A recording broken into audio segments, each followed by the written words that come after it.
Channel को subscribe करके video को लाइक शेयर करना ना भूलें। डिक्टेशन गति 80 शब्द प्रति मिनट स्टार्ट। विभिन्न विषयों के ज्ञाता हमारे वैज्ञानिक विज्ञान संबंधी रोज नए नए प्रयोग कर रहे हैं तथा विदेशों में जाकर अपने मूल्यवान व्याख्यानों से लोगों को आकर्षित कर रहे हैं।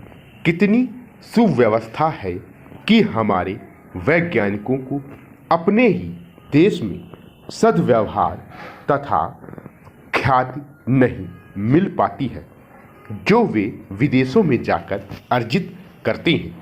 इस कारण हमारे वैज्ञानिक विदेशों में पलायन कर रहे हैं।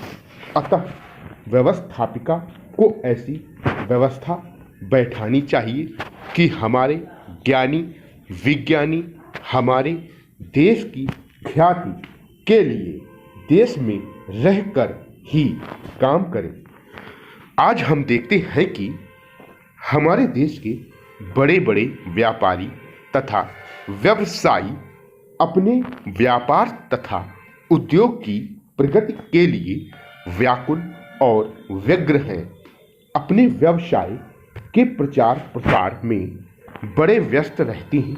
यह व्यावहारिक बात है कि आज के युग में योग्यतम व्यक्ति ही व्यापार तथा उद्योग को सही दिशा दे सकते हैं।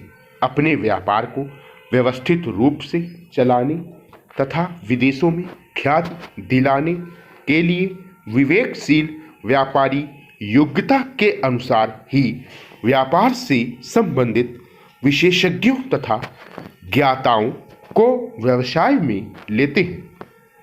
कुशल अनुभवी तथा स्कॉलर लोगों को अपने से रखने से तनख्वाह आदि में व्यय तो थोड़ा अधिक होता है, किंतु व्यापार तथा व्यवसाय में अपव्यय के रुकने से इसकी पूर्ति हो जाती है।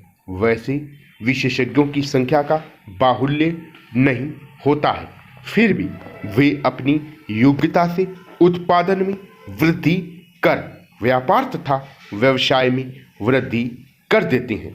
समाज निर्माण एवं जनमत को दिशा निर्देश देने के महत्वपूर्ण दायित्व प्रेस पर है।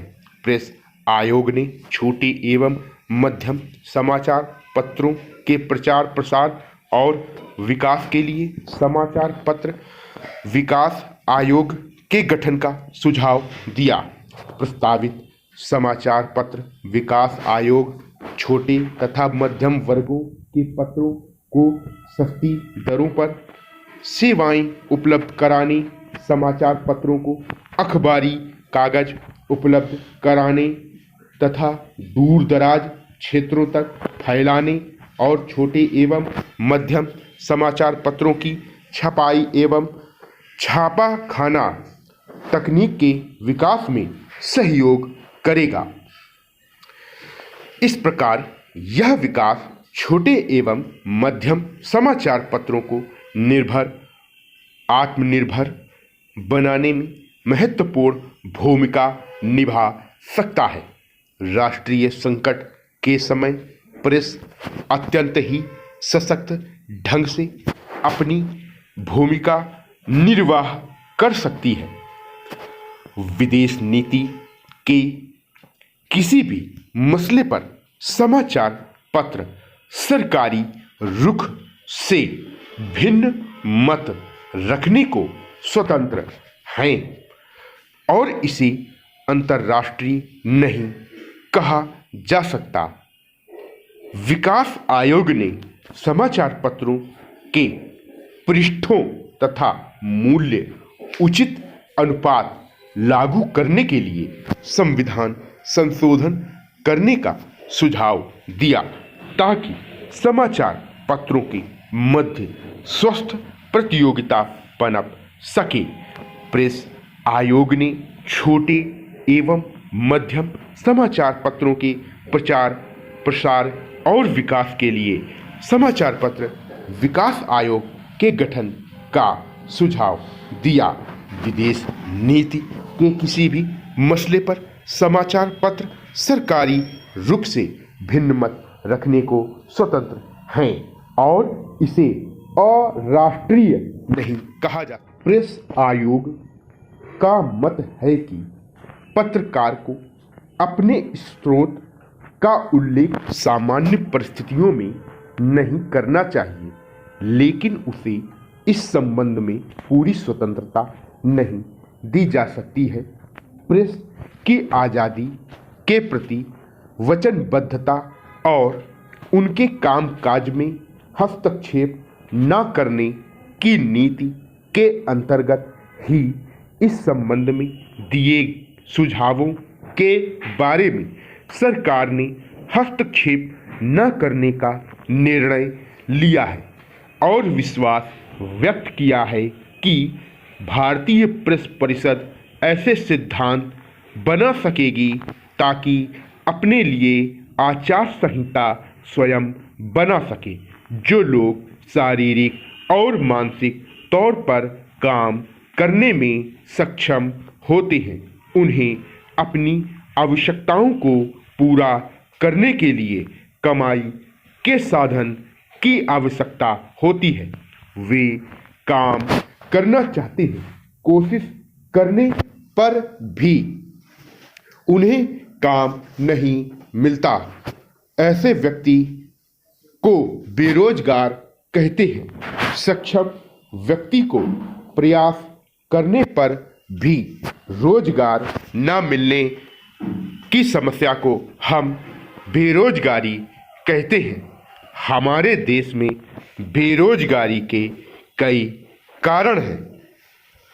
जनसंख्या की जरूरत से ज़्यादा बढ़ोतरी के कारण बेरोजगारी बढ़ती जा रही है।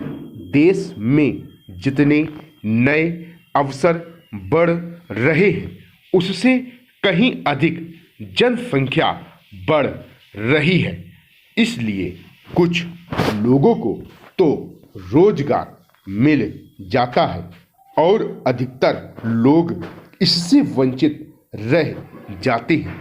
इस प्रकार बढ़ती हुई जनसंख्या बेरोजगारी की समस्या को बढ़ावा दे रही है। बेरोजगारी के लिए हमारी शिक्षा प्रणाली भी दोषी है। बेरोजगारी मिटाने के लिए सरकार विकास के कई कार्य कर रही है। जवाहर रोजगार योजना तथा बैंकों और वित्त निगमों की मदद से अपना धंधा चालू करने के लिए सस्ती दर पर कर्जा दिलवाया जा रहा है। राजस्थान में अंत्योदय योजना के अंतर्गत रोजगार की व्यवस्था की जा रही है। देश के प्रत्येक व्यक्ति को रोजगार मिलने पर ही उसका उपयोग देश के विकास के लिए हो सकेगा। यदि कोई मानव कार्य नहीं करेगा तो उसका विकास नहीं होगा। जब कोई आदमी बेरोजगार रहता है तो वह मानव शक्ति बेकार जाती है। मानव शक्ति का पूर्णतया देश के विकास में प्रयोग करना आवश्यक है। यह तब ही हो सकता है जब हम इनको पूर्ण रोजगार दें। पूर्ण रोजगार से आर्थिक स्थिति विकसित होती है। बालक समाज एवं राष्ट्र की संपत्ति है। उसके विकास से न केवल उसका बल्कि उसके परिवार, समाज एवं राष्ट्र का भविष्य जुड़ा हुआ है। बालक के प्रति हमारे व्यवहार, उसकी शिक्षा, उसके स्वास्थ्य आदि पर उसके व्यक्तित्व का विकास निर्भर करता है। राष्ट्रीय संकट के समय प्रेस अत्यंत ही सशक्त ढंग से अपनी भूमिका निर्वाह कर सकती है। विदेश नीति के किसी भी मसले पर समाचार पत्र सरकारी रुख से भिन्न मत रखने को स्वतंत्र हैं और इसे अंतर्राष्ट्रीय या अराष्ट्रीय नहीं कहा जा सकता। स्टॉप।